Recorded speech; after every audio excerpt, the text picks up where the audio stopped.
All righty. Well, welcome everybody to the Mitigation Working Group of the Maryland Commission on Climate Change. I'm Mark Stewart, Climate Change Program Manager at MDE.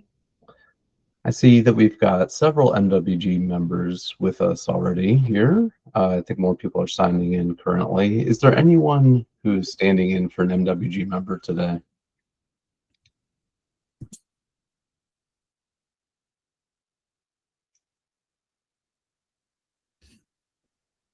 Okay, hearing none. I'd be happy to turn it over to our illustrious co-chairs, Kim Coble and Mike Powell, for opening remarks. You want to go first, Kim? You want me to? You can go first, Mike. Okay. Well, thanks everybody for joining us in this new year. As you'll see on the agenda, a lot of this is sort of assessing where we are, what progress we've made, what progress we need to make. But as Mark reminded me, we've got and I'm also reminded that there's an AI assistant taking notes. So if anybody objects, please let us know. But Mark reminded me we've got two new members joining us today, Jamie and Emily. Why don't I give them a chance to give a little bit of background about themselves. Jamie, you want to start first? Yes, and I apologize for being off camera. I'm just walking to my office. I'll be at my desk in a minute. But I'm really thrilled to be on the commission and be on the mitigation working group. I have been working on energy policy in Maryland for the past 10 years or so. I've represented the Chesapeake Climate Action Network, worked on the Maryland Clean Energy Jobs Initiative and the Climate Solutions Now Act. I now run my own one-person lobbying shop, DeMarco Advocacy, where I still represent DeMarco Advocacy and as well as the Energy Foundation, among others. Been following the work of this group for a long time. I've always admired this group and I'm really grateful to be a part.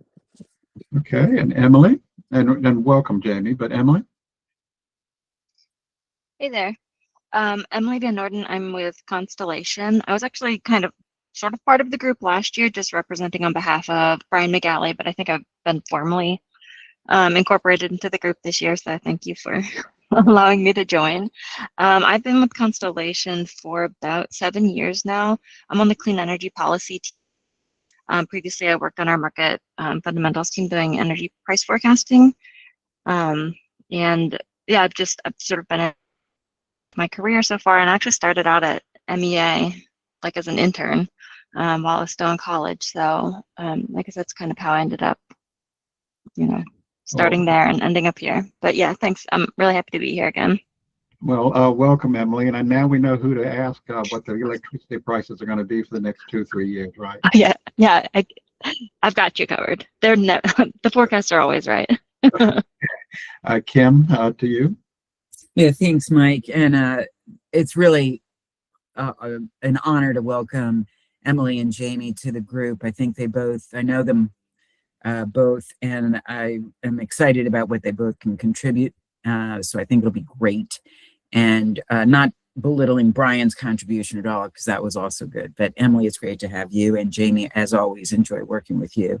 And I think today's going to be a really important meeting for the mitigation work group. It's setting us up for some important and timely conversations about progress and actions and policies and where Maryland's headed. So I encourage everybody to take a lot of notes and ask questions. We're going to dig into some important information. I want to again thank MDE staff and Mark in particular for arranging all of this and making sure we're moving forward. And I should add, for anybody who's new to the group, Mark and MDE and Jared do post on their webpage the presentations. And for anyone who wants to look at them afterwards and catch up. There's a lot of graphs, I think, on this one. Mark, back to you.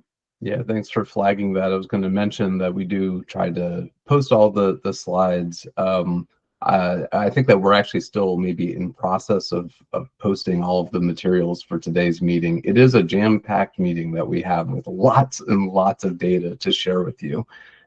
So we want to dive right into it. I do want to share a few updates.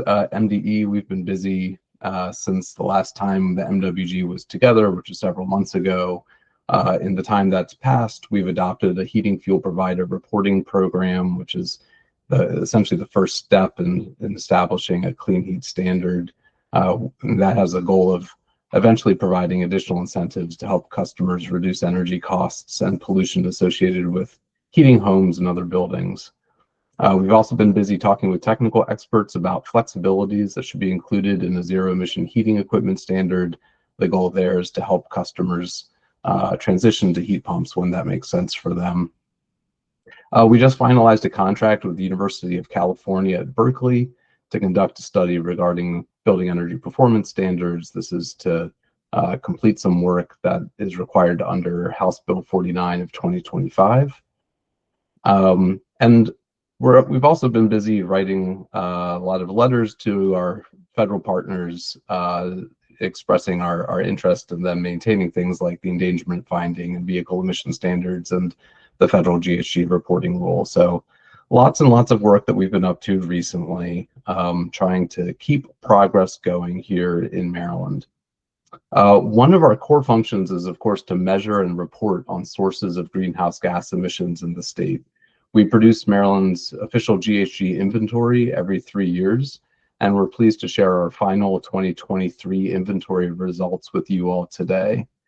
Following the inventory presentation, I will review quickly what we call our kind of key progress indicators, which give us a little bit more of a timely insight into emissions trends as recently as 2025. And then we'll hand it over to our analytical partners from the University of Maryland to share their latest emissions projections looking into the future for Maryland under different current policy scenarios. So with all of that ado, I'll hand it to Vimal Amin. He's our technical division chief in the climate change program to present the official 2023 inventory results. Thanks, Mark. Let me just share my screen here.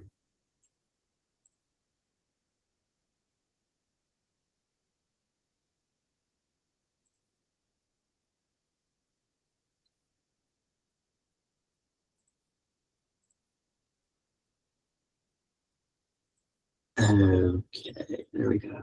All right, so this is an update from presentation that I gave in April, showing preliminary results of the inventory.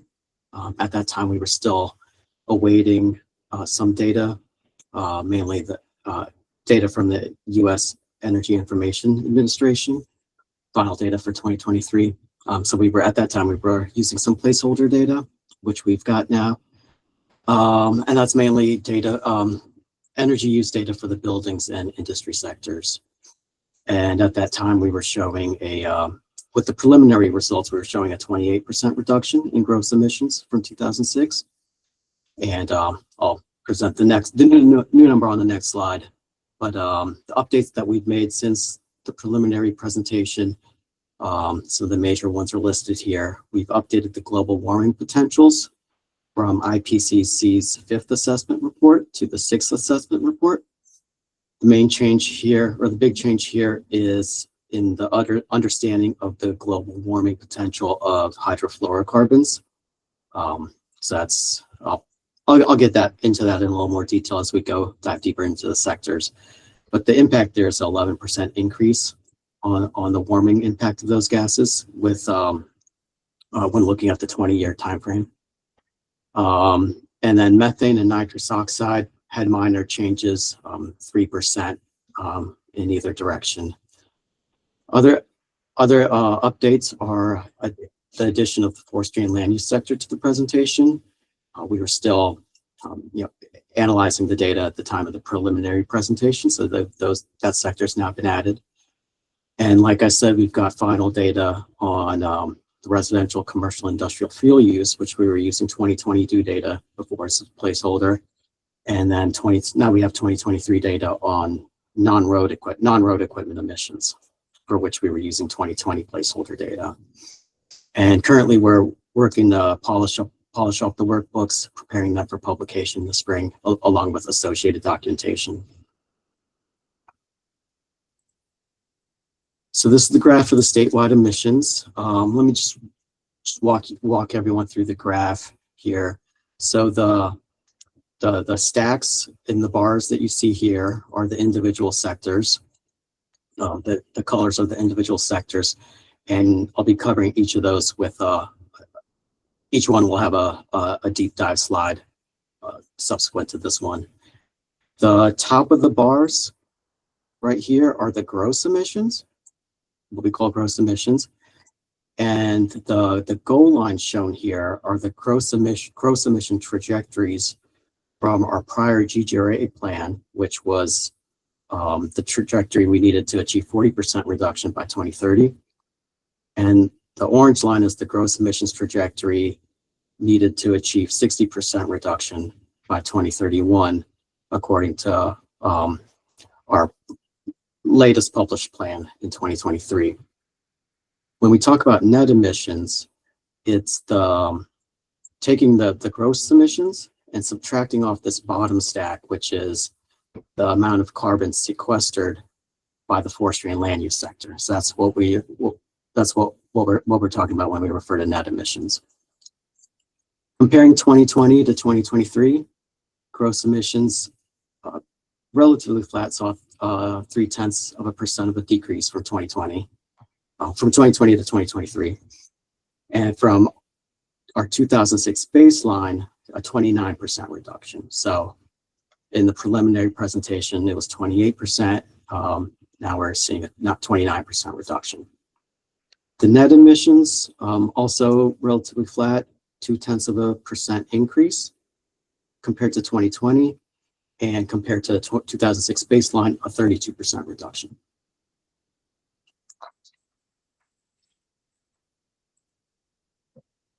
And now walking through each of those sectors. So again, the goal lines will appear on each of these slides, and that's the trajectory based on the trajectory for the emissions of that sector based on our current and prior plans. So here's looking at the electricity use sector. Here we're accounting for all in-state consumption of electricity in two parts. One, accounting for all in-state generation, that's these bottom stacks, as well as accounting for the net imported, which is this top yellow part. What we're seeing is a 12% reduction compared to 2020 in both of those, both in in-state generation and in emissions associated with imported electricity. From 2020 to 2023, we had 3 coal plants retire, and so that's the reduction that you see in the darkest blue. Portion of that reduction from coal plant retirements was offset by increased natural gas generation.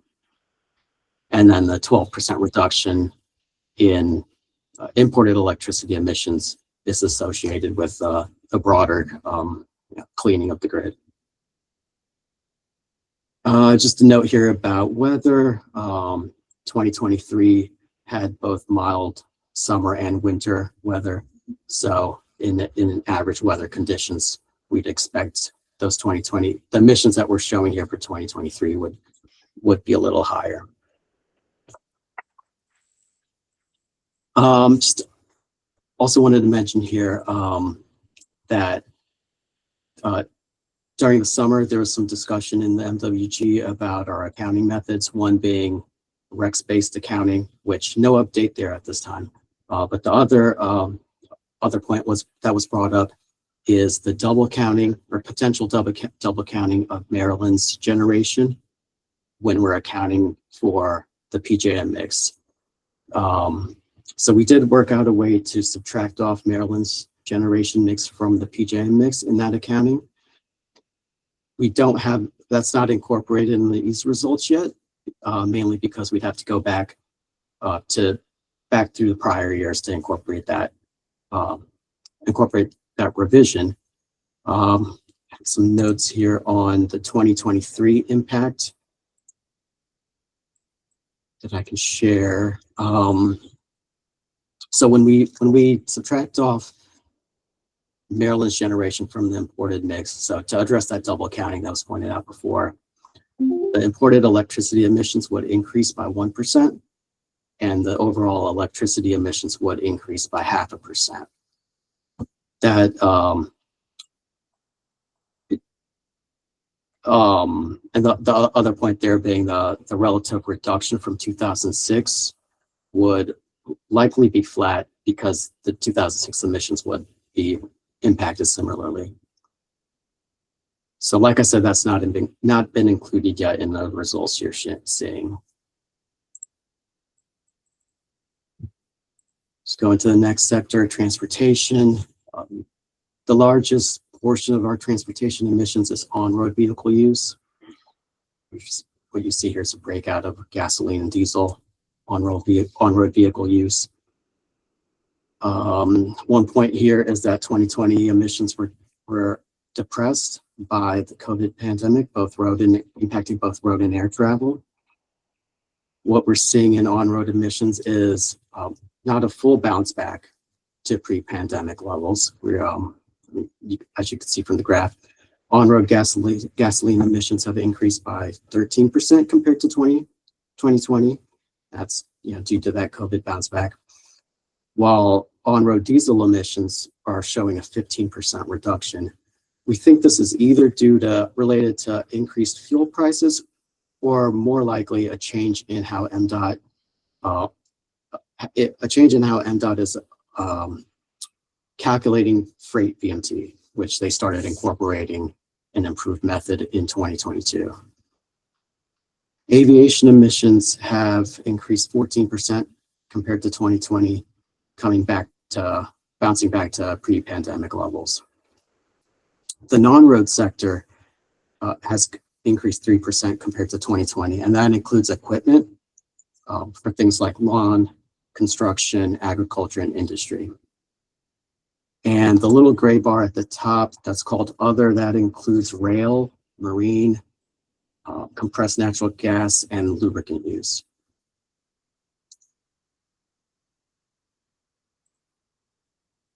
That brings us to building fuel use emissions. This is the sector where we had 2022 placeholder data, which, since we had it calculated, I've kept it in here, just graded out a little, just for added context to show weather variability. So from 2020 to 2023, we're seeing a 3% overall reduction. And like I said, these building fuel use emissions directly correlated to fluctuations in the weather. 2023 was a mild year, actually mild, the lowest heating demand on record over the calendar year. When considering weather, it's a flat trend historically. And you're seeing the impact of weather in the gold lines as well. Our GGRA plan modeling was calibrated to 2014, which is a cold winter year. And our latest modeling was calibrated to our 2020 inventory, which was a milder winter.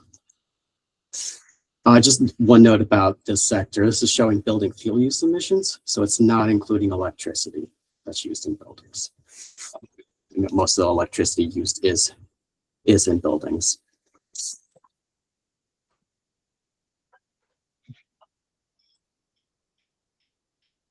That brings us to industry and product use emissions. This graph is showing 3 different sectors of our inventory, and I'll just step through those one at a time. First, there's industrial fuel use. That's, as the name suggests, fuel use, direct fuel use by the industrial sector. There's also industrial processes, which is non-energy emissions associated with cement and steel production. The steel production emissions only being relevant for the 2006, which is why you see that large drop from 06 to subsequent years. Together, those 2 categories in aggregate, we're seeing a 12% reduction from 2020. Next, that brings us to the yellow portion, which is the yellow portion and the red portion combined are product use emissions, largest of which is fluorinated gases, which is the HFC and PFC, as indicated in the graph. So these are fluorinated gases used as substitutes for ozone-depleting substances. As indicated in our preliminary presentation, EPA has improved their method for how they disaggregate the national emissions estimate to states. And this is the improvement here is that they're now incorporating regional monitoring data in that attribution to states. The impact for us is this increases our emissions as compared to prior publications. So we see a 2 million metric ton increase over our prior published estimates, which shaves off 1% roughly of our 2006 to current percent reduction. The update here since the preliminary is that GWP update from AR5 to AR6, which adds another 0.8 million metric tons of emissions. Aside from those two accounting changes, emissions are increasing from HFC use over time. So we're seeing a 6% increase from 2020 to 2023. And then actually the other product uses, the little red bar includes, I've got it listed here somewhere, limestone use, soda ash, and sulfur hexafluoride used by electricity transmission. The gray bar at the top, fossil fuel industry, saw an increase of 2% from 2020. That gray bar is made up of methane emissions from natural gas transmission and distribution, which makes up about 2/3 of the gray portion. It also includes combustion emissions associated with LNG export. So the liquefaction process at the LNG facility that makes up about 30% of that gray bar. And then 5% of that gray bar is coal mining emissions.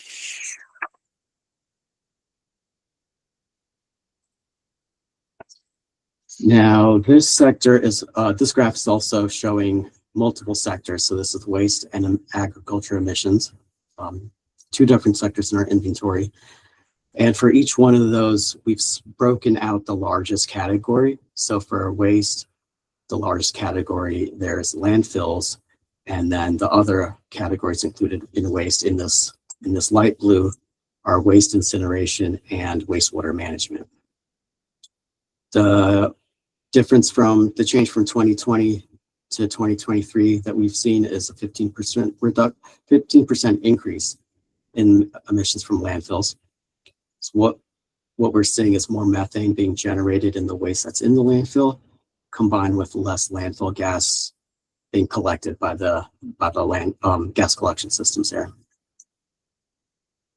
One update to note about the wastewater emissions is that we've added, with new data, we've had an addition to our industrial wastewater emissions, largely poultry processing emissions and a small amount of paper production emissions that weren't being previously reported due to lack of data. In agricultural sector, the largest category of contribution there is from enteric fermentation. And then the other categories of agriculture include manure management and fertilizer applications to the fields. The trend there is largely flat. That brings us to the forestry and land use sector. Again, here, let me start by orienting you to the graph. Note that the zero emissions line has moved up to the middle of the graph, from the bottom to the middle. This sector is unique. It is unique from the other sectors as it includes both emission sources, which are the positive values above that zero line, as well as emission sinks, so carbon sequestration or carbon removals from the atmosphere, which is the categories below that zero line, the negative values. This sector is also unique. Well, so this sector is also unique from the other sectors in that it's not included in the gross emissions accounting. It's also unique in our modeling. So the reason you don't see goal lines shown on this sector is in our CPRP modeling, we evaluated a not really a maximum, but a maximum feasible potential of sequestration opportunity rather than it being a policy commitment. So that's the reason you're not seeing goal lines here for this sector. The variability in the carbon flux, which largely due to the year-to-year changes in the growth and disturbance of trees, due to disturbances as well as precipitation. One thing to note on the at the top, actually, let me walk through these categories. I forgot to do that. Emission sources, settlement soils here means urban fertilizer applications, so lawns, golf courses, nitrous oxide emissions from that. Forest fires includes both wildfires as well as prescribed burns. The increase that you see there in the the gray bar, the gray stack, is a significant increase in prescribed burns, and that's got a note there about it there. It's been consistent over the past few years. Wetlands and SAV includes coastal wetlands, as well as submerged aquatic vegetation and reservoirs. It includes both carbon stored in the wetlands and SAV, as well as methane emitted. On a 20-year GWP basis, that category is a net source of emissions because of methane. On a 100-year basis, it's a net sink. So this graph, we're using 100-year GWPs would be below the line. Tree and forest carbon, that one's obvious. It's accounting for carbon stored in trees, both in forests and outside of forests. Wood products and landfill carbon is accounting for carbon stored in products such as furniture or lumber, as well as landfilled yard waste and food waste. Agricultural soil carbon is accounting for carbon stored in agricultural soils through conservation practices. That is it for me. Any questions? Let me start it off. Just a question, just to get the ball rolling, but then open the floor. I understand on several of these we were using somewhat of a different accounting system for understandable reason now than was in 2023. Perhaps it's with the HFCs where there's been a recalculation of how much impact, or it may be with poultry where we didn't have some reporting back then but do now. The concern I have, and maybe this is one from Mark or Chris, I don't know, it's because our goal is set as a percentage, a reduction of what was the 2006 numbers. I'm a little concerned if are we clearly comparing apples to apples, or are we really correctly measuring whatever reduction we have actually achieved? And of course, the problem only goes forward. I mean, I know HFCs, for example, I believe EPA is phasing down but not phasing them out. But at the same time, we're calculating they have a bigger impact. So it just becomes complicated saying, okay, what was the percentage change because of HFC controls? I don't know if the answer is are you going to be going back and trying to re-estimate 2006 numbers, or how are we doing that? Yeah, so wherever we've made an update, we've made that update to the entire time series. Okay. So the 2006 you're seeing here has also been recalculated. Great. Okay. So that's just like going back to electricity, where we've come up with an improved method for that imported electricity of subtracting off Maryland's generation from the imported mix. The reason we haven't incorporated is because we needed additional time to go through those back years. So any update that's been included is across the time series. Okay. Robert, I think you are. Go ahead. Sorry, just a little bit more. And sometimes those methodological changes are a wash from the perspective of the percentage reduction, because when we apply them to the 2006 baseline year and the year in question, it doesn't change the percentage math. Sometimes they're not a wash. And for example, the updates in EPA's HFC allocation methodology, downscaling methodology, that one was not a wash. And so we've struggled over the years with what to do when we have methodological changes. And you may recall, Mike, for a long time, we were not even updating our global warming potentials because it would change all the numbers and then it would Right. complicate what percentage are we at. That would constantly change. But then several years ago, we decided that we just got to update when we have new methodology, make sure we're trying to be consistent going back to the baseline year and let the chips fall where they may in terms of what that means going forward, because we just have to keep current with the best science as best we can. Sounds right to me. Robert, I think you were first.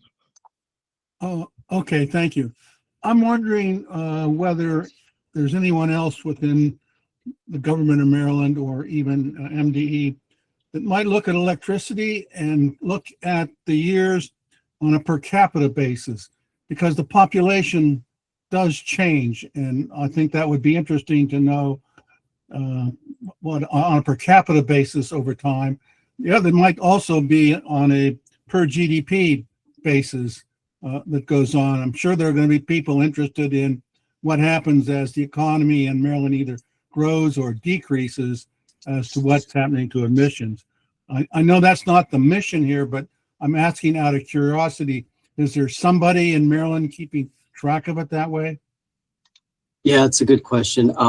When I presented the preliminary results back in April, I did calculate both of those. So I have those numbers here. They're just not updated. I didn't take the time to update those this time around. When we normalize for population, so emissions per capita, the decrease from 2006 is about 35%. Again, that might change with these preliminary numbers, but not by much. That might change with the final numbers here, but not by much. And then emissions per dollar, emissions per GDP is a 44% reduction from 2006. Okay. If that's helpful. If I could add one other minor thing, the per capita emissions are also tracked nationally. Everyone may remember last fall when the Energy Information Administration updated its analysis of per capita CO2. That was the news item we discussed where Maryland has been reducing per capita emissions fastest among all the states, and in fact has the lowest per capita CO2 among all states. So there's also that's a helpful thing for benchmarking nationally when we normalize for population. And I'll drop the link to that report in the chat for everyone's recollection. Okay, Arjun.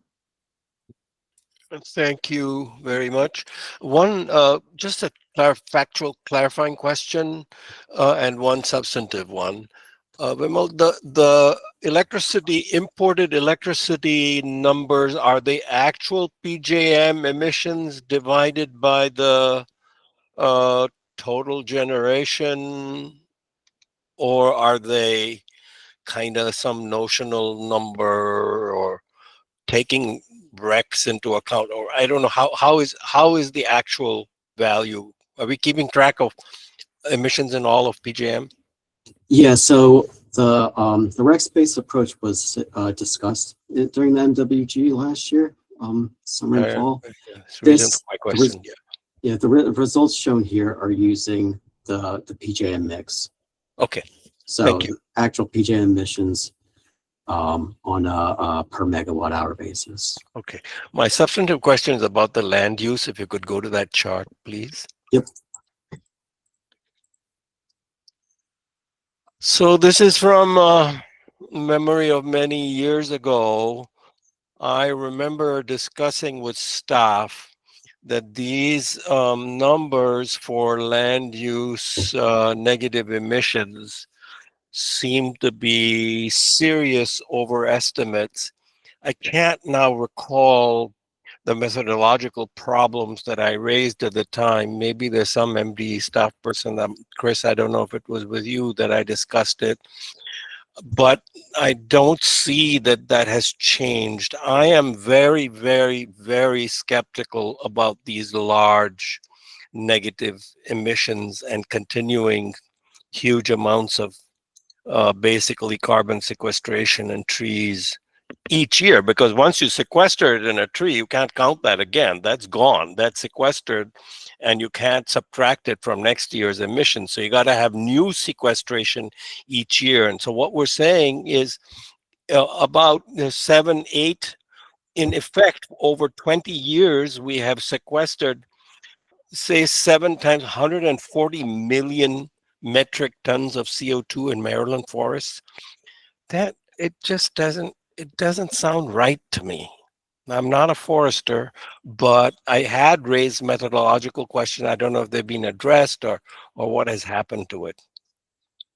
Yeah, so this, I'd have to go back and see what the prior numbers would have been. That would have been prior to me starting. But this is incorporating that updated methodology, which is based on actual satellite LiDAR model monitoring. And it's year specific, year to year. And the other thing to note is that these are net fluxes. So it's each year, that's the amount added to the, so conceptually, that negative 8 million that you're seeing, that's the amount of carbon added to the biomass of the trees, not the, if we were looking at the total amount of carbon that's stored in trees, it'd be much larger than this. This is just that increment for that year. Do these numbers come from DNR or do you generate them yourself? This work is being done for the dark blue bar for the tree and forest carbon. That's being done by the University of Maryland, Department of Geographical Sciences. Gotcha. We can give a refresher. We did completely replace our forest carbon accounting method several years ago when NASA and UMD finished their project to build a comprehensive new forest carbon accounting model for Maryland. Based on Maryland was the first state that we had wall-to-wall, every square foot aircraft-borne LiDAR data that comprehensively mapped the canopy across the whole state. And then we built a very sophisticated model, UMD did, and with as part of the NASA carbon monitoring project that accounts for the fluxes every year based on ongoing data sources from both pre-surveys as well as satellite data. So the model accounts for both sequestration and also reversals. So we can see when, if we lose forest cover in any given year, then that gets subtracted. And then what gets added on is sequestration and afforestation from existing and expanded forest cover. So it's a pretty sophisticated model, and it completely replaced all of our old numbers where we were reliant on the state inventory tool. And there was lots of discussion in this group about improving that. So all of that you may be recalling, Arjun, is old and it's not in the model anymore. It's a completely new one. We'd be happy to offer a refresher for anyone about thank you. how the new sources work. Thank you very much, Chris. Computers have better memory than me, so I just pulled up your 2006 inventory that was stored in my computer from a long time ago, not this updated one, and I see that your forest sequestration number was quite a bit bigger at the time, and that those were the numbers that I remember now I had raised a problem about. So congratulations, thank you very much. I really appreciated both counts. Great work. Yeah, wonderful work. Thank you very much. Okay, Jamie, you want to do your inaugural question? I am very excited for this. Thank you so much for the presentation. This is really informative and clearly a lot of work went into it. So congratulations on this final product. I had a very specific question around, you mentioned that there is less demand for the methane that is captured from landfills. And I was wondering if you could speak more about, do you know why people are less interested in the methane that is being captured from landfills? Yeah, sorry, let me clarify that. Yeah, I wasn't suggesting demand. That's just the change we're seeing in the amount that's collected. There's just less being collected. Yeah, there's just less coming through in that collection system. It's just our observation of the reported data that we're getting. I appreciate it.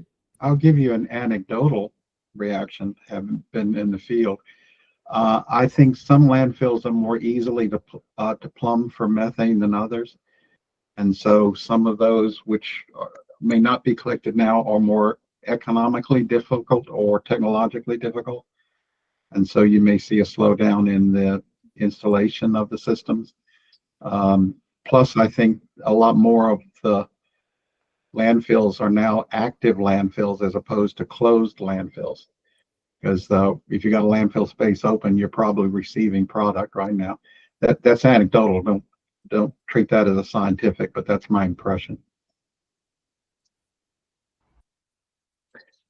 I also want to extend my thanks to Vimal and his team, who, as you all can tell, does a whole lot of work digging up all this data to analyze the sources of emissions and sinks for our emissions. So really tremendous work that they do.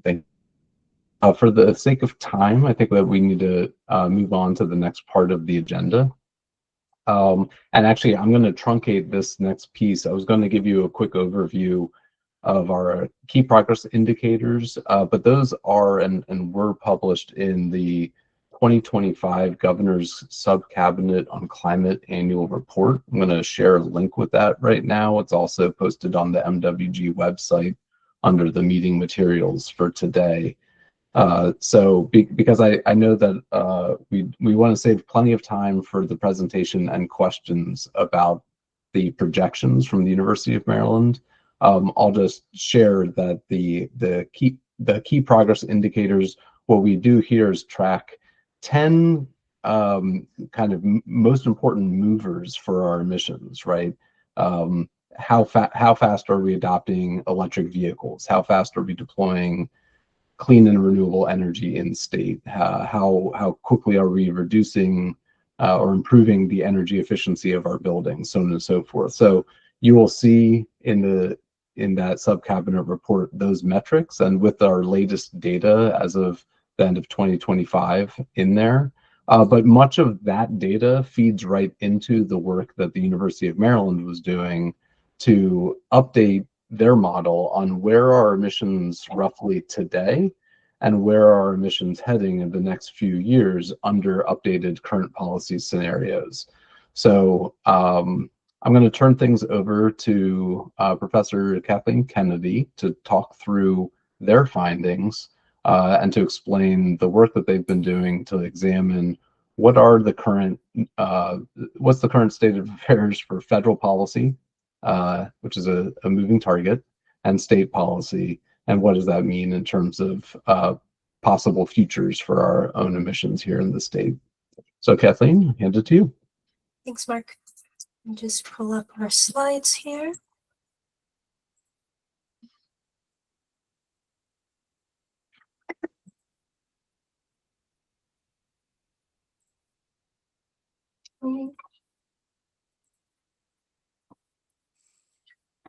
So today we're going to start with a quick look back at the modeling from the Climate Pollution Reduction Plan and talk about what we have changed and updated for this current round of modeling. We'll dive into a detailed look at the scenarios that we've developed over the past kind of half year, and we'll talk through the modeling results, focusing on the comparison between the 2023 modeling for the Climate Pollution Reduction Plan and this updated modeling that happened in 2025. And in both cases, we're focusing on a current policy's trajectory. So not looking at the moment at the current plus planned policies that has additional future policies layered on. And then we'll end with a quick summary and a look at some next steps. So first, looking back at the Climate Pollution Reduction Plan, this of course had two scenarios. We had current policies and the current plus planned policies. So as I said, we're only looking at current policies today, but we are working with MDE to also update the current plus planned policy scenario, and we'll have results available on that later this year. So both scenarios in the climate plan, though, assumed full implementation of all policies. So this includes state policies where we, for instance, didn't have full data on compliance levels yet, things like BEPS, and also federal policies such as the IRA, which we assumed would be widely and quickly adopted. And the context for that is, at the time, the federal government was a very strong partner on climate action, and we're actively engaging with the states to try to support state climate action and federal policy implementation. So this was considered a potentially achievable assumption, although at the time we tried to emphasize it was not something that could be achieved without any further action. There would need to still be action to achieve this kind of full implementation. The other thing to note is that these climate plan scenarios were prepared in 2023 when, because of data lags, we didn't have full data information yet on the impact of COVID and the extent of the COVID recovery. So we had some instances where that was clear and some where we had to kind of guess at what exactly that would look like. So overall, just a little bit of context there and a reminder that you can see the results of that climate plan modeling was we modeled a 50% gross emission reduction by 2031 and a 65% net emission reduction by 2045. So now diving into what's been updated from that previous modeling. First, we have an updated modeling tool and a lot of new data. So we've switched from the GChem USA version 6 used in the climate plan to using GChem USA version 8.2. This has a lot of enhancements, including refinement of our representation of state-level transport sector, improved dynamics in the industrial sector, improved dynamics for renewables in the electricity sector.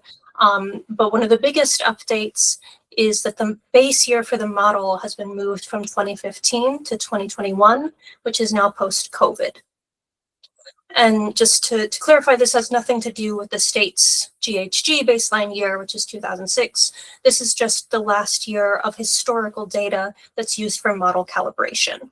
And so having that be post-COVID kind of removes a lot of those potential impacts from that COVID dip. We're also now calibrating our results to the new 2023 state inventory data that Vimal just walked through with the updated AR6 GWPs. And we do have partial data available already for 2025 on the electricity sector. And so where that is available, we have calibrated our results to that as well. We also have a number of updated assumptions. So for instance, in the climate plan modeling, Brandon Shores was scheduled to be retired in 2025. Of course, I think all of you are very familiar with that timeline has now been moved back to 2029. So that's now included in these updated scenarios. The Hagerstown Cement Facility has also now implemented the fuel switch they were planning from coal to a refuse-derived fuel mix. That's not their entire coal use, but a good portion of it. And previously, we were holding nuclear capacity constant throughout the modeling period, and we now allow some additional nuclear capacity to begin entering in 2040. So this could be representative of either, for instance, updates to Calvert Cliffs that would enhance generation, or some new technologies like small modular nuclear or other advanced nuclear coming online. And finally, we had electricity consumption data from data centers that is now explicitly represented in the modeling. This was not broken out as its own category in the climate plan modeling, but we do have that now. Next, we have updated representation of state policies. So the BEPS and Empower and RGGI changes to the actual statutory language, as well as new data available for the RPS. And for all policies, we are now trying to match the impact to the real world data to the extent possible. So this is no longer using that full implementation assumption. Whenever we know that there is some difference in compliance rates, et cetera, we try to match our modeling to that change. And last, we have a number of updates to federal climate policies. There's obviously a lot included in that one bullet, and we'll dive into a lot more detail of what's in that shortly. But first, I wanted to give a quick preview of what all of these changes mean. So we have a little summary table here showing the impact on the emissions trajectory in the model. So a red up arrow indicates it's associated with an increase in emissions, and the downward green arrow means it's associated with a decrease in the emissions.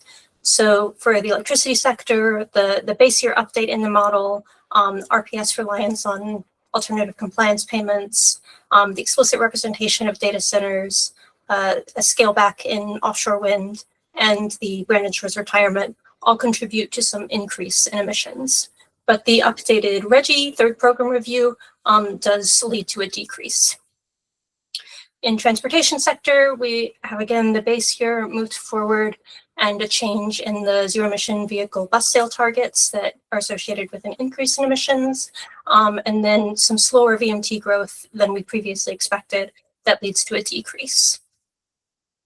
In the building sector, we have the update to Empower that changed to a GHG goal, and that is associated with a long-term reduction because it also extended the timeline of that policy. And then we have updated BEPS exemptions and estimated compliance rates, which has a somewhat ambiguous impact within the modeled scenarios. And then for industry, there's the change in the inventory methodology for F-gases that Vimal just walked through, that it does increase overall emissions in the scenarios. And we have updated model dynamics and more recent data that is associated with a decrease. So overall, we see the largest changes are from the electricity sector and transport sector. For electricity, that's associated with more natural gas electricity generation, but buildings and industry changes are notably a bit smaller. So now looking in more detail at our 2025 modeling scenarios, we have two scenarios. We have current policies before federal rollbacks. So this is as federal policy stood January 1st, 2025. And then we have current policies after federal rollbacks, which is roughly where things stood at the end of 2025. In both scenarios, we have most of the things that I included on the previous slide and just walked through. So I'm not going to go through all of those again. But looking at these federal rollbacks changes, we do see there's been a shortened timeline for the IRA incentives with a lot of things being discontinued. The waivers for Advanced Clean Cars 2 and Advanced Clean Trucks have been revoked. And so that's no longer available at the state level for the transport sector. The corporate average fuel economy standards, the enforcement mechanism has basically been removed. So we've taken that out as well.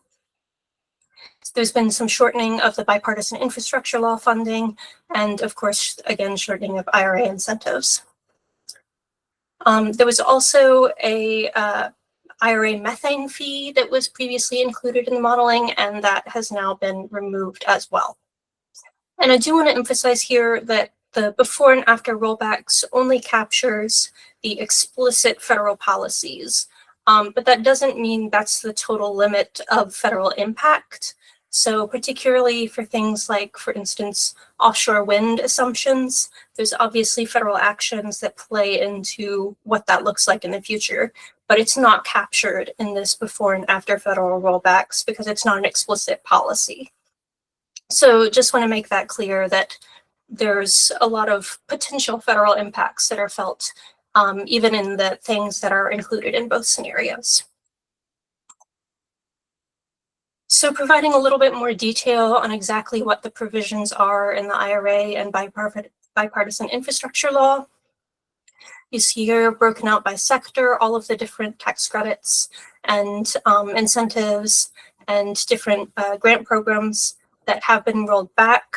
There are a few exceptions. So the nuclear production tax credit, for instance, and biofuel incentives did survive the changes, but most things have been removed at this point. Let's see, was there a question or? No. Keep going. You're doing a great job. It's remarkable seeing all that stuff on one slide as a reminder of, oh boy, the problem has gotten worse. Yeah, there's quite a lot packed in here. Yeah. All right, so now a quick summary of what our results look like. So on the left, you'll see the GHG emissions starting from the 2006 baseline, going forward to 2050 from the 2023 climate plan modeling. In the middle, we have our current policies before federal rollback scenario that we just developed in the past year. And finally, on the right, we have our current policy scenario after federal rollbacks. And then we have the summary of these kind of key emissions numbers up at the top. And you can see where we land after all of those rollbacks is around a 42% emission reduction in 2031. and a 64% emission reduction in 2045. And you'll note that one of the biggest changes here is the transportation sector in blue. So whereas in both the left and middle scenarios, we see pretty extensive reductions by 2050, this is much slower in the current policies after rollback scenario. So that's where we're going to start with a sector walkthrough. And for that, I'll turn it over to Bradley. Thanks, Kathleen. So beginning with the transportation sector, as Kathleen mentioned, here the story is really the challenge to that California waiver and the loss of Advanced Clean Cars 2 and Advanced Clean Trucks. Those sales targets policies, which on the left in our 2023 modeling really drove strong decarbonization in on-road emissions in this sector. The loss of those policies, there is less on-road vehicle electrification, and so you have less reduction in emissions, but there is still some electrification expected in our latest current policies scenario. Next slide.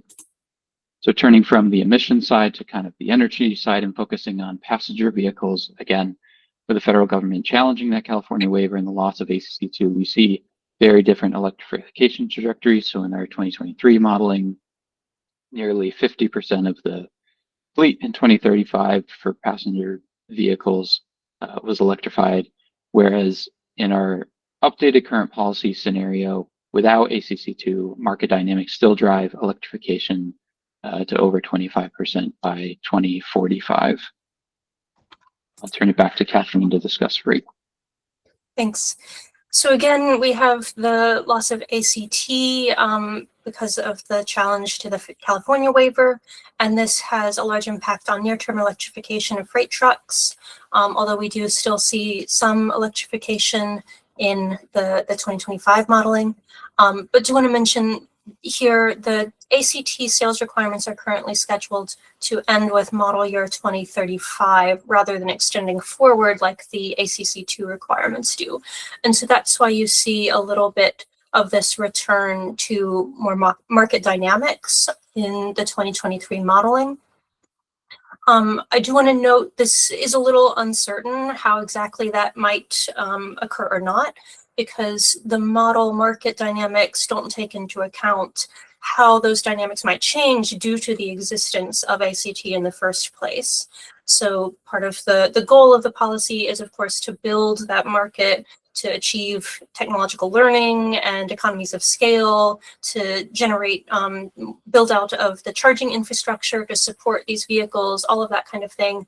And those investments may lead to a much more sustained electrification push than the model is showing here. So there's some additional complexity in that, but it is worth noting that if those conditions failed to appear for whatever reason, such as, if there was not sufficient charging built out and companies found it difficult to achieve their operational needs, then it could actually have this kind of effect of a return to fossil fuel vehicles.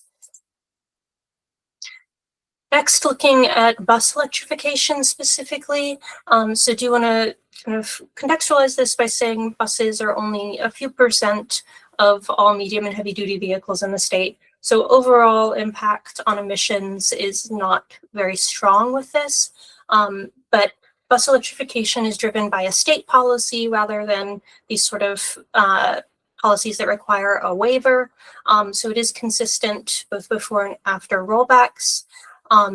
However, we have updated our modeling a little bit because the original target was to have 100% zero emission vehicle sales by 2025. And we now know that that was not achieved. And so we've delayed compliance in the updated modeling. So assuming now that it would reach 50% zero emission vehicle sales by 2030, and then the 100% goal by 2035. We also have new data that's supporting this. So before we didn't have information on the specific vehicles in the state and kind of what the current population was. And with this new modeling, we have registration data from the Motor Vehicles Administration. So you'll see there's a change even in sort of the historical years of what the vehicle population looks like. And then moving forward, we know something about the age of those vehicles and the rate at which they're likely to be replaced. And now back over to Bradley to jump into the electricity sector. Yeah, and switching to the electricity sector, we'll start on the consumption side of the equation for electricity. So in our prior modeling in 2023 current policies, we show pretty strong growth in demand and consumption in electricity across the sectors.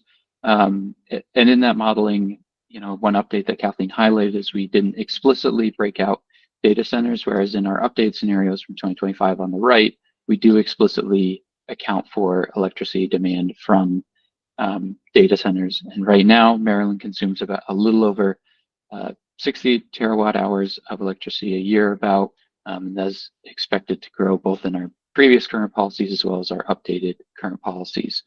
And those data center assumptions are taken from a few different sources, kind of aggregated together and projected forward. And so this consumption here is specifically for the state of Maryland. We do also make some assumptions about data center growth in all states across the US in this modeling. And specifically, this graph is on annual electricity consumption, and it's doesn't necessarily speak explicitly to capacity. Next slide. Turning to the generation side, there's quite a bit in terms of updates here to discuss. And so on the left, we have our 2023 current policies, electricity generation mix and evolution of that moving forward.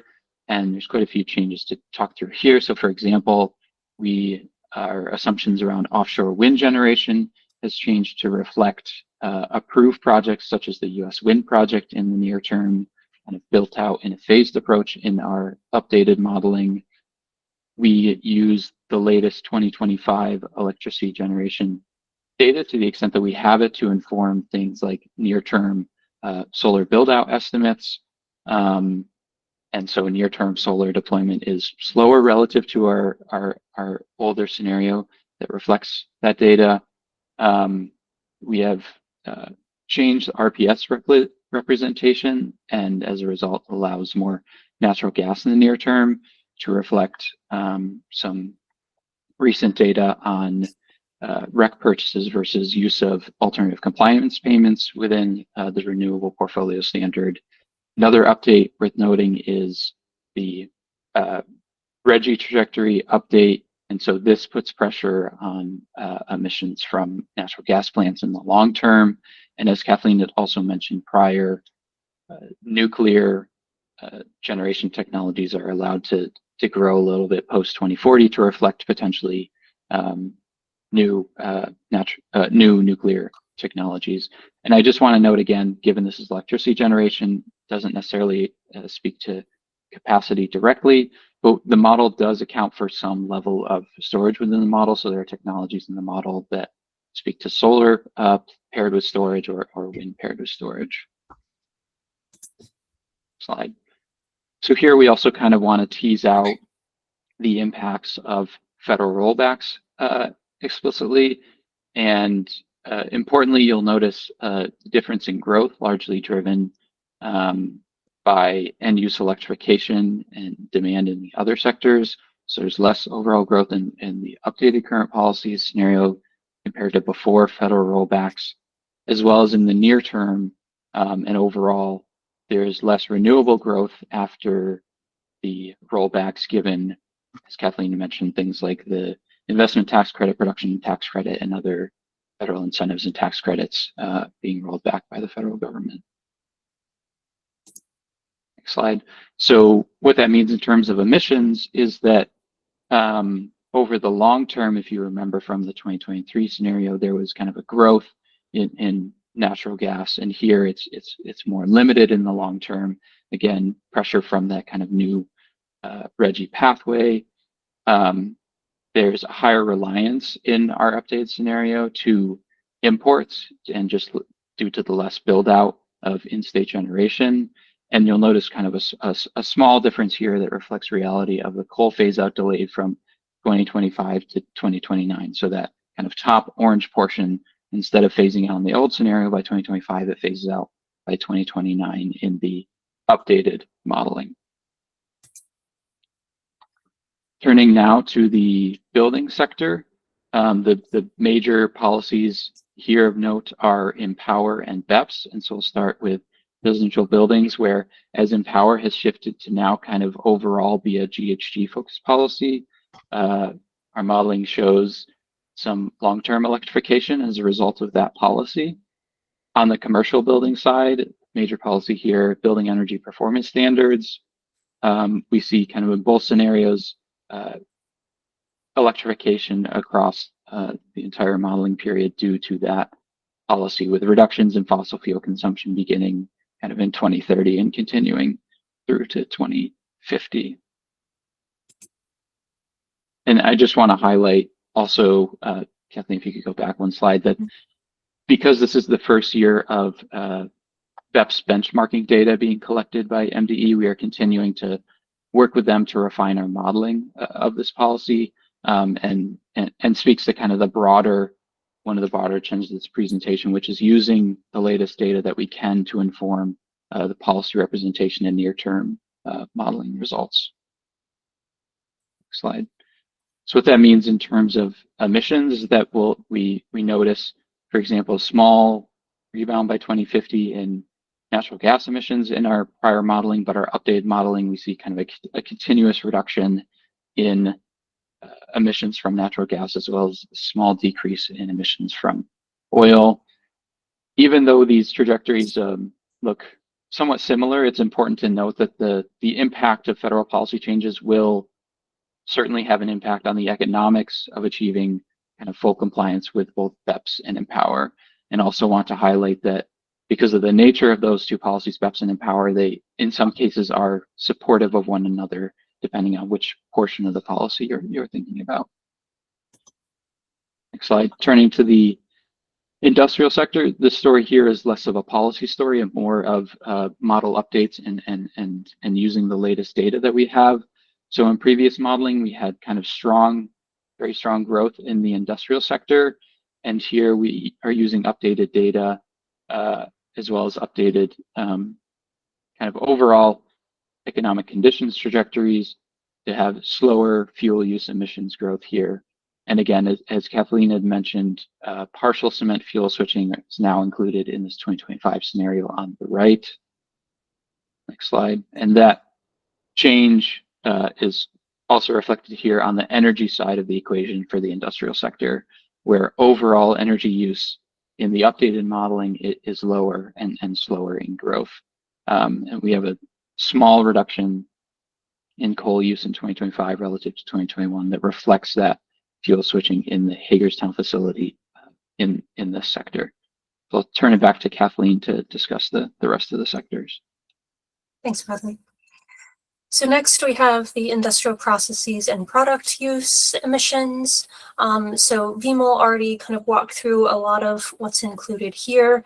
The big story is the inventory methodology update for F gases, which you see in this sort of greenish or teal color.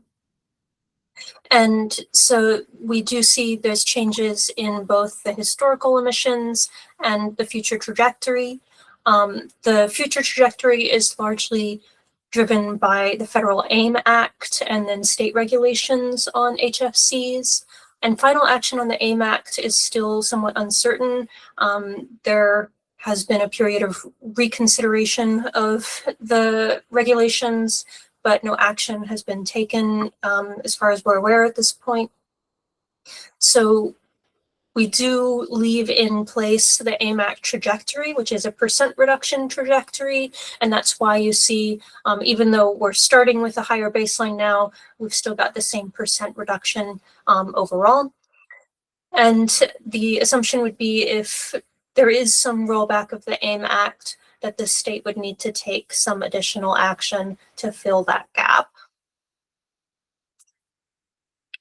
Next, we have the fossil fuel industry. So here, the emissions are largely driven by changes in the total natural gas consumption in the state. So there's not a huge change, but we do see there's a little bit lower natural gas usage in the long term, and so that's associated with lower emissions. The biggest policy change here is that the IRA methane fee no longer applies after the federal rollbacks. In the waste sector, again, not really any updates to the future projections here. The biggest driver is the state landfill regulations, and the only real change you'll see is we've added in the new 2023 inventory data. Then similarly with agriculture, we were previously holding the sector constant at 2020 levels. And now that we have the new inventory, we're holding it constant at 2023 levels. So there is a little bit of additional reduction there, but it's still the same kind of assumption going forward. And last, we have the forestry and land use sector. So as has been mentioned a couple times, I think this is not included in the gross emissions goal for 2031, but is very important for the net goal in 2045. So you will see again changes in the historical inventory numbers that have been updated since the climate plan, but we are still taking our future projections from the climate plan modeling, which, as Vimal said, was looking at sort of the feasible potential for the sink, not necessarily specific projections. So now taking a kind of step back and looking at how all of this adds up, you'll see summary numbers here broken out by sector, with the middle column being percent reductions from the climate plan current policies. And on the right, we have the percent reduction from the 2025 modeling. Again, the sort of top line numbers of economy-wide are 50% gross reductions from the climate plan modeling, and now a 42% reduction under our new modeling. And we see one of the biggest changes is in the transport sector, where reductions are much slower without ACC2 and ACT, making it harder to achieve the rapid near-term reductions needed for the 2031 goal. We also see a little bit slower decarbonization in the electricity sector due to a wide range of different policy and broader context changes. But we do want to mention, while most aspects of federal support have been withdrawn, there are still some intact programs that Maryland can leverage to help support these goals. So the NEVI program, the CPRG program, et cetera, can still contribute. And regional partnerships like RGGI are an essential part of the new scenarios for sure. So I'll end with a couple next steps. So we are continuing to update these scenarios as new data becomes available, and we'll incorporate any additional policy updates where possible. For instance, we're expecting to soon have complete 2025 data on electricity generation, and there's been some data updates on data centers projections, so we'll try to incorporate those changes as well. And Virginia is moving to rejoin RGGI, so in the modeling we just showed you, Virginia was not included, but we do plan to add them going forward. We're also planning to do a sensitivity analysis on data centers to consider the impacts of more substantial development than what we've shown here, since that is an uncertain trajectory. And we're also working with MDE to develop another scenario that would incorporate updates to the current plus planned scenario from the climate plan. And the final version of all of this, we expect to have available by the end of June. And with that, I'll stop and open it up for any questions and broader discussion. I'll cede the field, if you will, with one question, and then we'll go to Emily. On your summary, I'm looking at it. Obviously, in most sectors, we've retreated, I guess, from the original assumptions, primarily because of federal changes. But it sounded to me like, just from the standpoint of where the biggest retreat has occurred and the biggest shortfall, it is passenger vehicles. Do I have that right? Yeah, I think overall the transport sector is the biggest megaton change. Yeah. Okay, thank you. Emily, I think you were first. Okay, great, thanks. Hey, Kathleen and Bradley, this is a really awesome presentation. Thanks. I know it is a lot of work to put that together. So this is like a really baseline question. When we were going over this, I got a little bit confused. When we look at the 2023 model results in the 2025, is the only difference the like kind of policy changes, or are there like underlying differences like you incorporated? I know you said you changed like your data center assumptions, or I don't know if you changed your fuel price assumptions or transmission topology, anything like that. Like, are there any underlying assumptions that are also contributing Yes, to these so changes? that's what we were showing on this slide. So we've got the state policy and federal policy updates are only two kind of sections of what changed. We also have these updated assumptions that are not associated with specific policies, but just sort of new information that we have. And then we have all of these updates to the data and the modeling tool. And the update to the modeling tool does also include updated cost assumptions and future cost trajectories as well. Okay, that's super helpful. And then I had one other question. So are you guys taking into account any of the like federal, I mean, some of them are passed, but some are still proposed, like 202Cs or like changes to coal regulations? I know that that's like outside of the state, but it's certainly going to impact what we're importing. Yeah, we're in the wider grid. We're not taking into account anything that hasn't been officially incorporated as a policy. So sort of stated things that aren't on the books are not included in this modeling.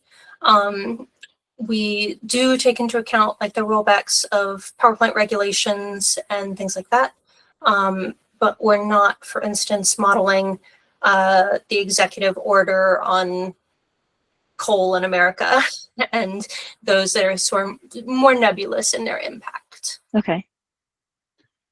Okay, Robert, I think you're next. Yes, I think it was a very good presentation. You should be congratulated. And these are all policy choices.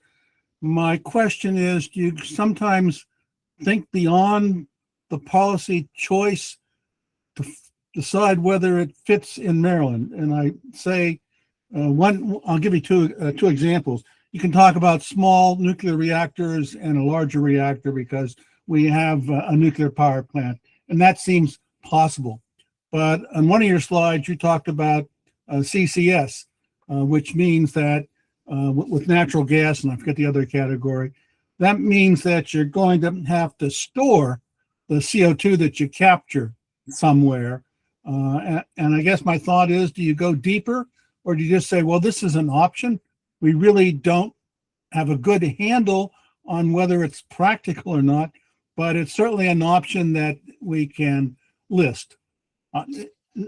That's sort of my question. How do you decide that you want to put a particular policy in without maybe thinking about what the next step is and whether it's even possible?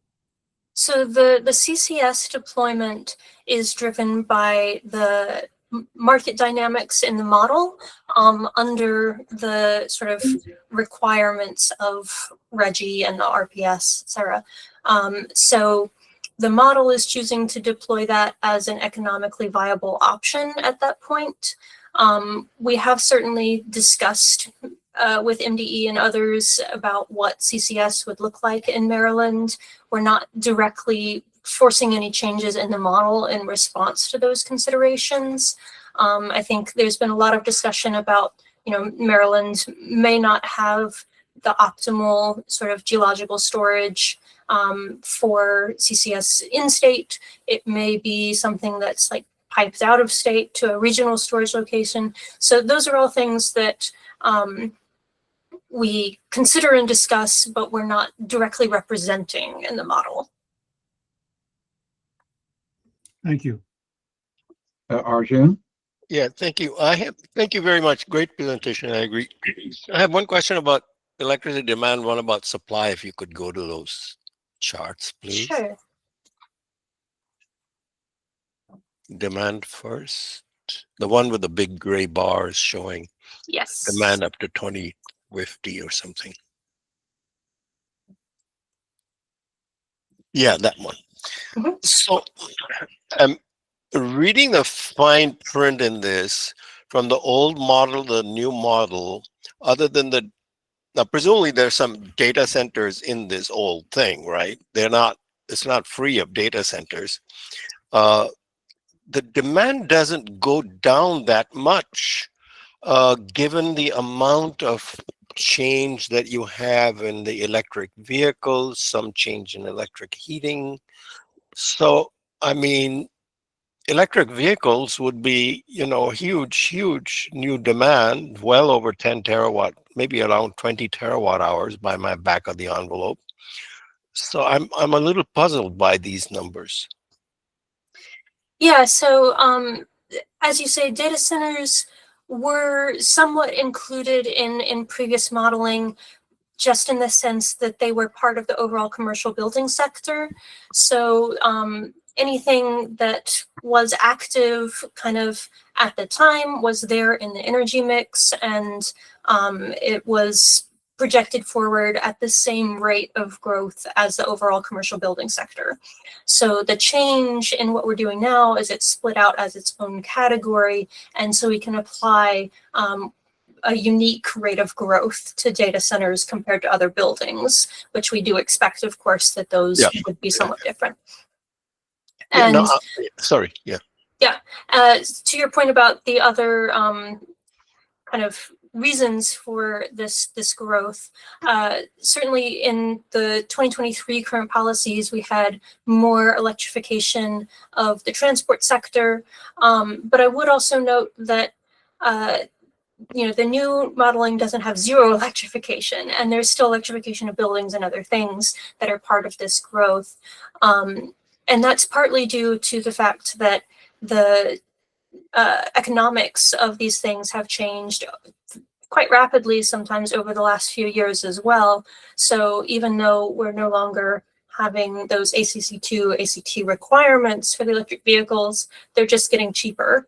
And so there's a little bit more just market-driven deployment in 2025 than we would have had in 2023. So there's a lot of different dynamics that go into this, but certainly you're right that those other categories are at play as well. Yeah, my question was, I saw your assumptions about electric vehicles, but the decline in demand in electricity, other than the great chart, I wasn't asking about data centers, no question about that, seems less than what your indicated EV deployment delta is. Just I did a little back of the envelope. Maybe my back of the envelope is wrong, but I that doesn't quite. Just I would suggest maybe going back and looking at that, why that is so small, that decline. Yeah, I mean, the way the model works, all of that is absolutely interconnected. So anytime an electric vehicle deploys in the model, it is immediately paired with an increase in demand for electricity to supply it. So all of that is built in from kind of the ground up. Yeah. Second is just a sort of quick factual thing is, looked to me like you had a 400 megawatt increase in nuclear. Did I see that right? You had megawatt hours or terawatt hours, but just looking at the chart and knowing what the current number is, it seems like you're adding 300 or 400 megawatts. So again, this is generation, not capacity. Yeah, I see that. Yeah, so want to be careful with our assumptions about any capacity changes that might come in. I understand from talking with some folks at Constellation, and if Emily wants to chime in, that would be welcome, that it is under consideration to do some upgrades to Calvert Cliffs that would increase its generation capacity. That's not by any means assured, but that's one potential explanation for what could account for a growth like this. And the other being, as I said, some deployment of advanced nuclear SMRs that would add capacity as well. I don't think a 25% growth from existing nuclear power plants is sensible. So you're talking new nuclear small modular reactors there. It's just, when you're modeling, these are physical things, and getting 25% out of an old, 50-year-old reactor vessels is interesting. we don't want to be driving modeling into the real world, seeming to support it as a decarbonization thing and then wind up in a mess. Just kind of, I think, some cautions in your written text as to how this might happen would be interesting. Basically, maybe some uprates, they do happen, I know, but I think you're talking new reactors and a complicated thing. I know there's a lot of interest. Yeah, But, Arjun, just in the interest of time, if I can move on, but I'm done. but please feel free outside of this to express any views you've got on any of the assumptions. I'm sure Kathleen would welcome that. But I just want to, we got 3 more questions before we can even get there. Thank you. Yeah, I've studied these questions a lot, and you have my email, or I can put it in the chat. You can contact me. Thank you. Kim? Thank you. Thank you, Kathleen. As always, great work. Bradley, appreciate it.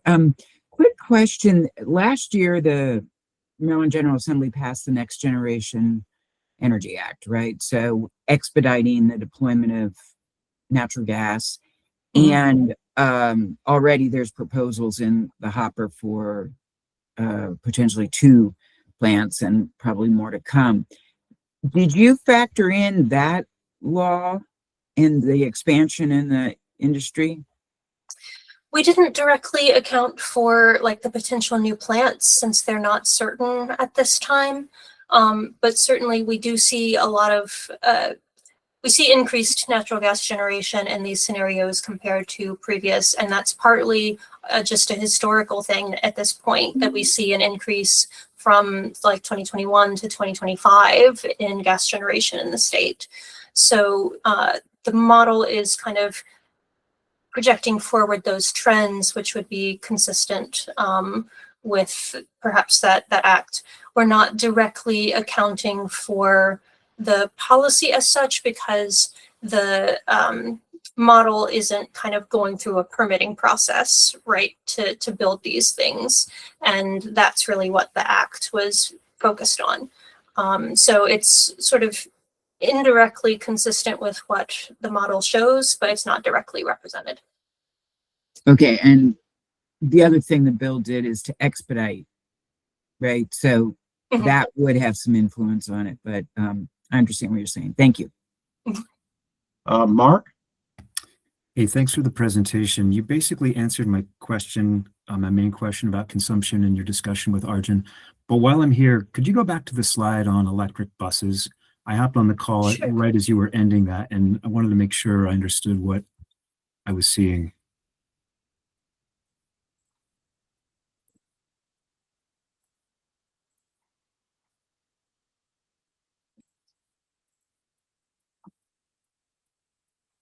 So you're still showing a pretty significant increase in electric buses. Is that, yeah? Yeah.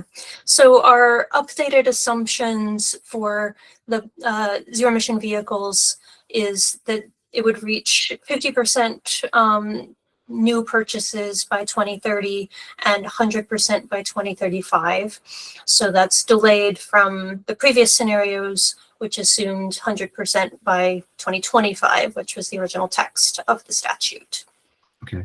And the driver of that, how much of that is ZEV and how much of it is the statute that mandates purchases of electric vehicles subject to the qualification that if funding is not available, that requirement doesn't apply?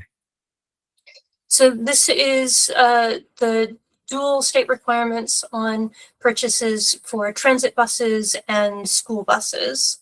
And we've already seen, waivers being applied for those purchases. So that's why we're doing this sort of delayed compliance. But we're applying the new assumption to both categories of vehicles. Okay, great. Thanks for the presentation. Okay, Lewis?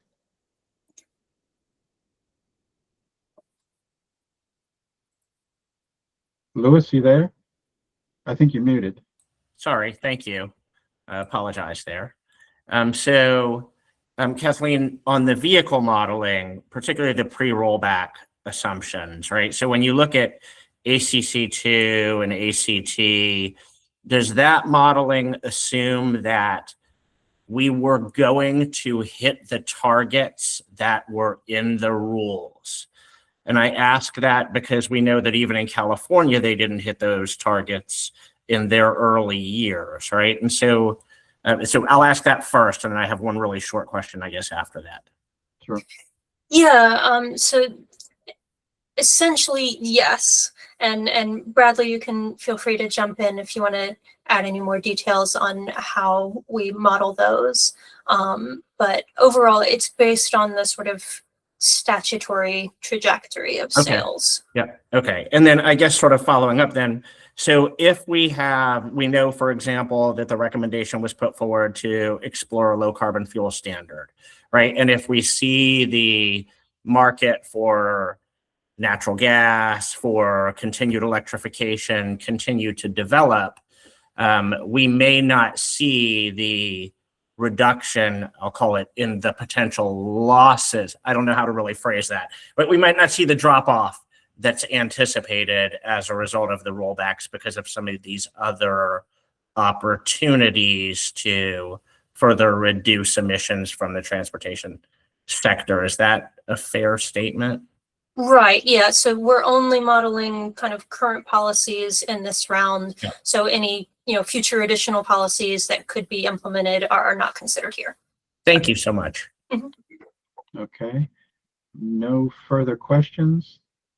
Thank you. Again, it's very valuable information. Mark? Thank you. I'll add my thank yous to Kathleen and the team. They've been excellent analytical partners for years now, as we've tried to figure out, what the cumulative impact of state and federal policies are on our emissions trajectory and our achievement of the state's emissions goals. So the rest of the agenda, we wanted to spend at least a few minutes just updating everyone on what the co-chairs have identified as priorities for the MWG for this year. Turn it to them if they want to get any input from the members on those priorities. And Kim and Mike, I do have the slides available if you want me to pull them up for you. Could you? Sure thing. I think it may be all we need, unless Kim disagrees, is just the summary slide for MWG.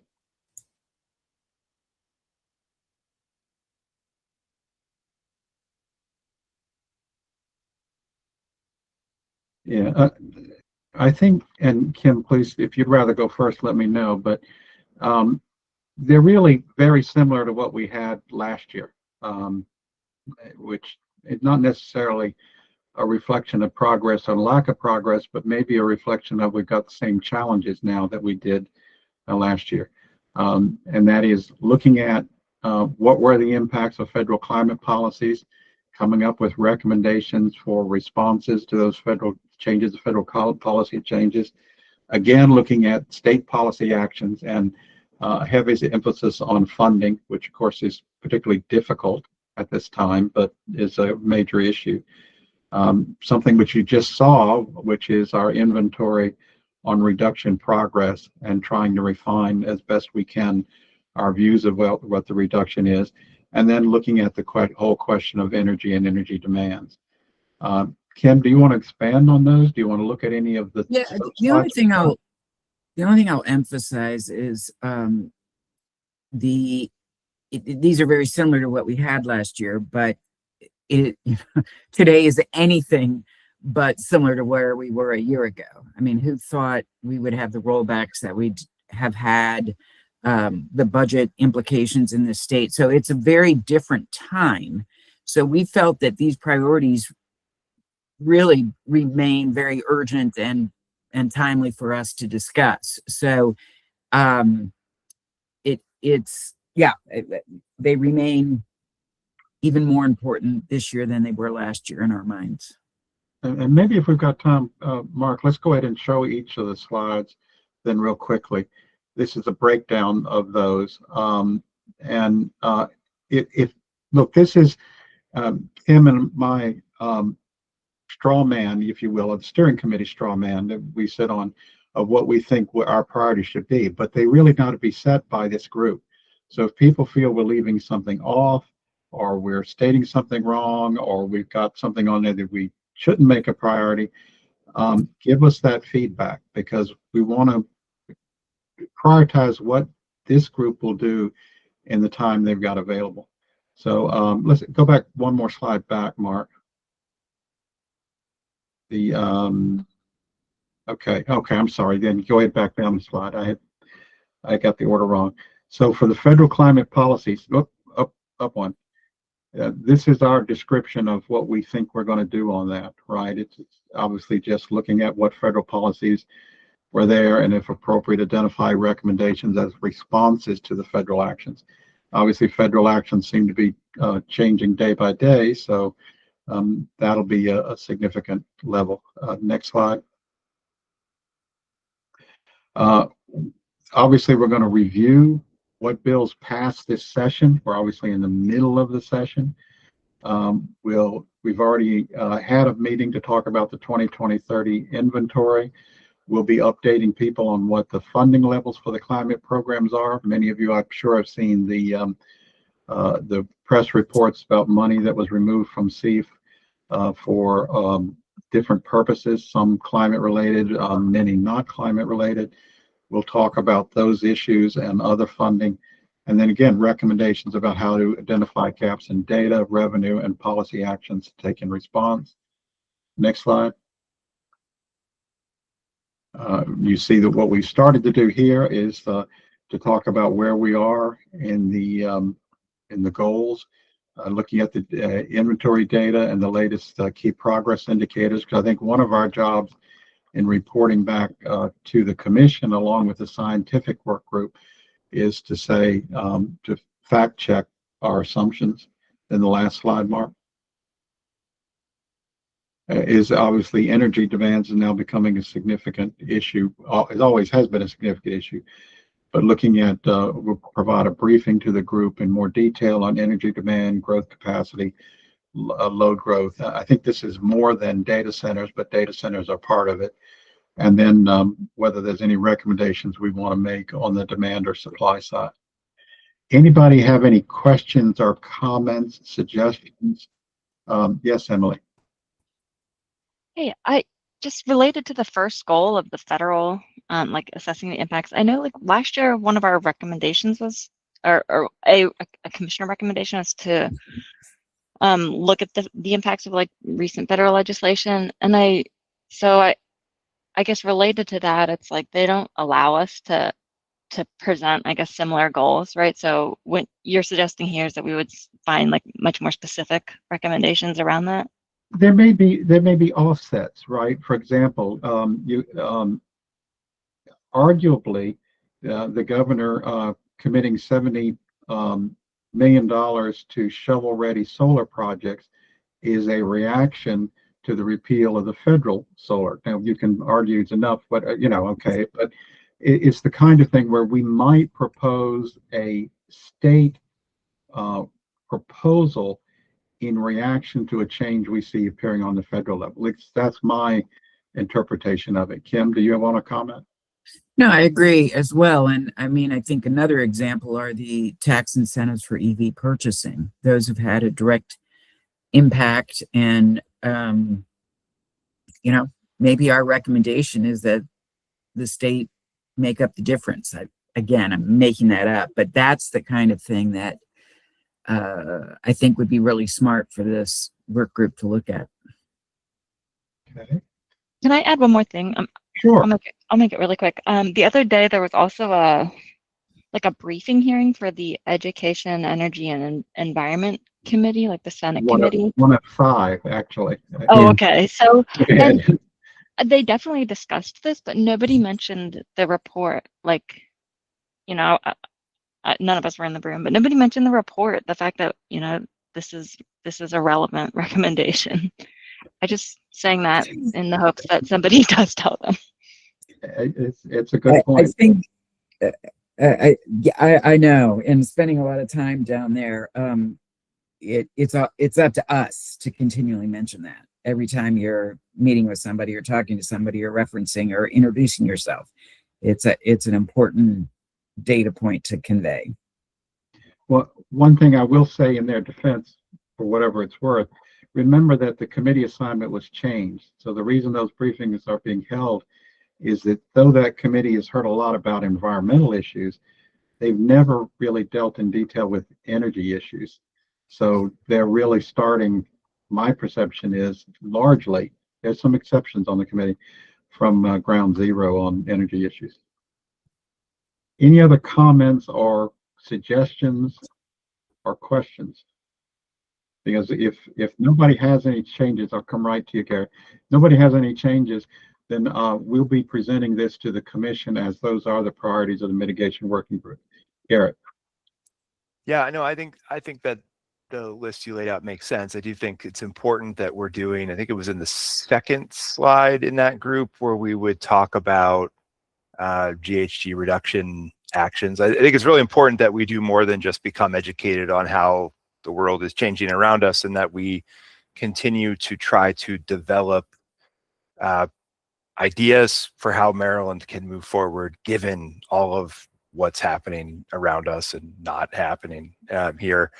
I do think to that end, one thing I would like to see a little bit more of is reflection on to what extent the things that we've been developing as ideas are gaining any traction and getting done in Maryland, because it does feel like we all spend a lot of time in this working group helping to develop policy ideas where then they may or may not actually be picked up by anybody and anything may be done with them. And I think it's useful for us to kind of always take a pretty honest look as we come to the end of session, what really did happen here, both with the ideas that we had developed previously and in what other ways has the policy environment now shifted in that we might want to respond to with additional ideas. And I think it's really helpful if we, right around the end of the session, can identify a couple of issues to really put some work into and try to help develop some substantive ideas.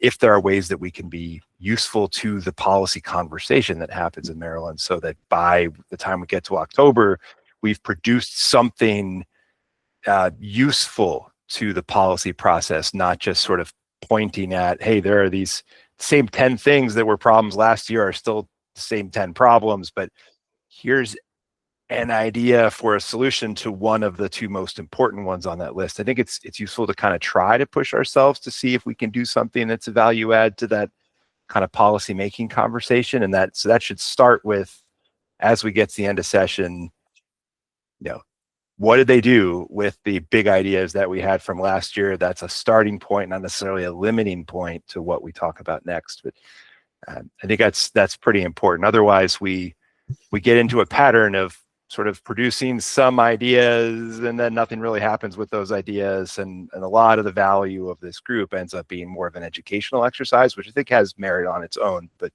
I do think we should be pushing to try to contribute to the policy conversation where we can. Kim, it looked like you wanted to comment on that. Just want to, maybe I should just say amen. I think you've got a really good point, Garrett, and especially given the news that we got today, we're going in the wrong direction as the model perfects and the data perfects. Our actions are, we're losing ground, and so the states, there's some tough choices. We're not going to get there without investments, financial, policy, intellectual, etc. So I really do. I can't agree with you more, Garrett. I think you've hit it on the nail on the head. Kim, if you want to try to prioritize that as a priority to add to our list, I'm happy to. Just if you want to talk with Garrett and suggest something. We'll make sure it's printable. Okay. One of those AI bots that's in the call should easily be able to turn that into a forward bullet. Okay. Any other comments, suggestions? All right, I'll turn it back over to Mark. Mark, I don't remember if we've got public comment on this meeting. We do. So anyone who's on the call who is not a MWG member or a Climate Commission member who'd like to share thoughts on any of the content of today's meeting, feel free to raise your hand or put your name in the chat. I see Stephen Dodge. Go ahead. Thank you, Mark. And I appreciate all the good work that this group has done and the full commission has done, along with the consultants. I just had one comment. I don't know if Professor Kennedy is still on, but one of her slides that focused on, I think it was heavy duty truck emissions, past scenarios, current scenarios, and she projected fossil fuel use, hydrogen, and I think electric. And we all know that electric heavy duty trucks aren't going to be around for quite a while. I'm kind of curious why biomass-based diesel wasn't included in that. I mean, you look to New York City now, they're going to meet their climate reduction goals for 2025, not because of the building sector, but the transportation sector. The city fleet now they've electrified where they can, and every single one of their 12,000 plus diesel engines, whether they're on or off-road, fire trucks, ambulances, those big trash trucks that they use for snow plowing, are now 100% fossil fuel free. It's a combination of 95% renewable diesel and 5% biodiesel. So I was just wondering why none of that seems to be biomass-based diesel doesn't seem to be in the mix at all. Thank you. Thanks for your question. Kathleen or Bradley, if you're still online, I don't know if you have a quick response to the role of biofuels in the medium heavy duty. Sure. So first, want to point out that medium and heavy duty mix in Maryland is skewed quite strongly toward lighter duty. So there's a relatively small percentage of the really heavy duty trucks that are particularly hard to electrify. But in terms of why we don't have biofuels, there is some biofuel blending that takes place in the model as background, but there's no current policy that's forcing any sort of biofuels blending requirement. And that's why we're not tracking it as such, because it's not a policy requirement at this time. Thanks, Kathleen. Other public comments today?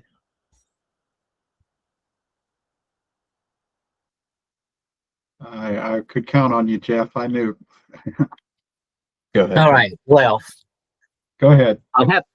Thank you very much. Can you hear me? Yes. Yes. Wonderful.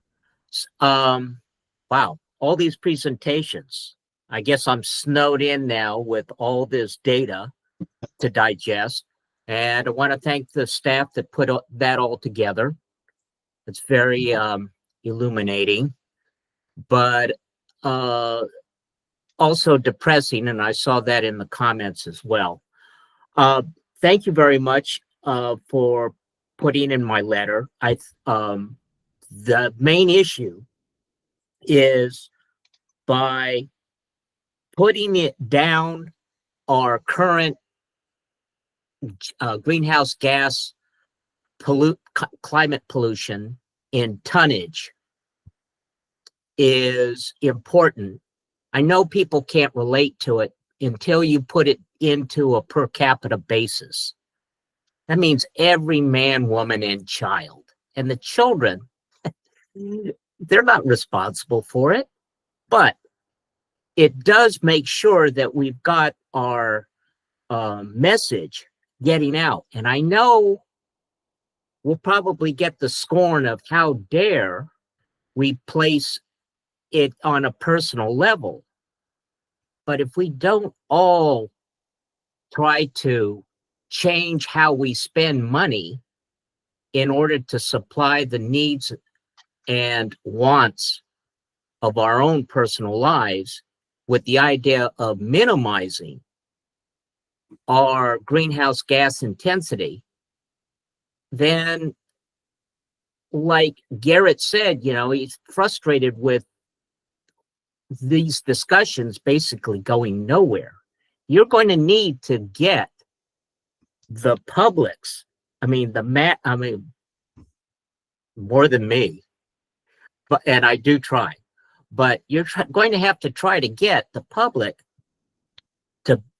to know that they have a share in this in order to minimize our damage to the atmosphere. And another thing, there's going to come a point in time where the fossil fuel energy invested to take it out of the ground is going to rise, is going to skyrocket, and the processing and so forth. And that's going to be and our economy, if we don't start pushing the local and regional self-sufficiency aspect about this, then I think this is a message that needs to be put out there in order to safeguard us from a economic upheaval that people will be highly incensed about. And our messages about the environment and the climate will mean minuscule. But if we push that angle to our elected officials, that we're trying to safeguard Maryland's economy from this future shock, then we'll be able to have a little more clout, and in order to not only include environmental factors for risk management, but also economic and self-sufficiency factors. Thank you very much. Thank you, Jeff.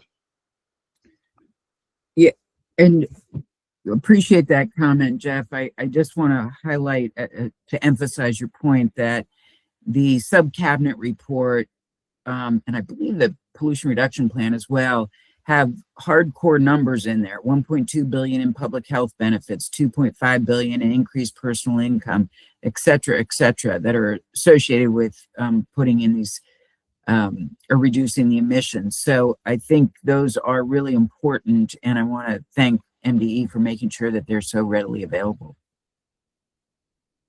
All right. Well, thanks again. I conclude my comments. Jeff, we always appreciate your attendance. Yep. Anyone else? Well, we're keeping to our record of trying to finish on time.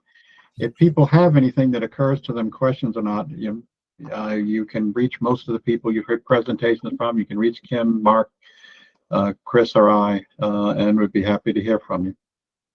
Mark, you want to wrap up?